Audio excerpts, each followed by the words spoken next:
Nelson Mandela and South Africa after British rule. As you read through this, the objectives are to identify what the apartheid laws were and the significance of Nelson Mandela. The African National Congress, the ANC, was formed in 1913 to defend the rights of African people, which had been seriously reduced. Until 1949, it adhered strictly to a constitutional struggle, protesting within the laws of the country. But white governments remained unmoved, and the rights of Africans became less instead of becoming greater.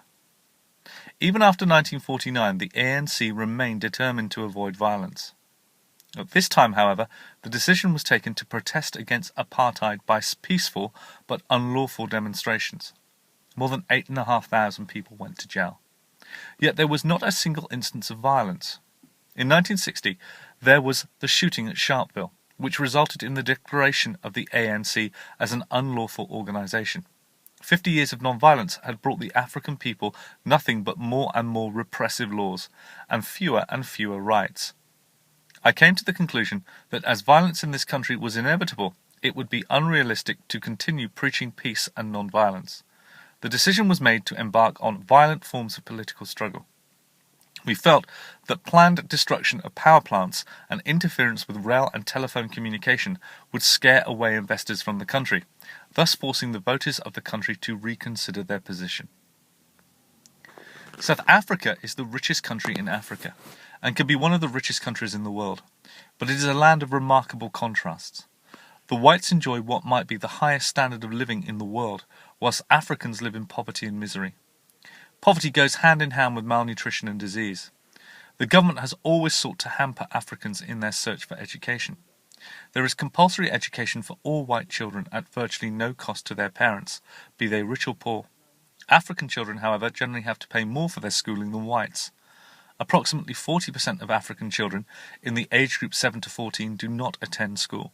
For those who do, the standards are vastly different from those who are afforded to white children. All the better jobs of industry are reserved for whites only. Menial tasks in South Africa are invariably performed by Africans. When anything has to be carried or cleaned, the white man will look around for an African to do it for him, whether the African is employed by him or not. Because of this sort of attitude, whites tend to regard Africans as a separate breed.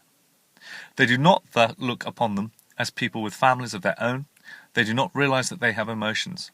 They fall in love like white people do, that they want to be with their wives and children like white people want to be with theirs, that they want to earn enough money to support their families properly, to feed and clothe them and to send them to school. Africans want to be paid a living wage. Africans want to perform work that they are capable of doing, and not work which the government declares them capable of. Africans want to be allowed to live where they obtain work. Africans want to be allowed to own land in their own places where they work. Africans want to be part of the general population and not confined to living in their own ghettos.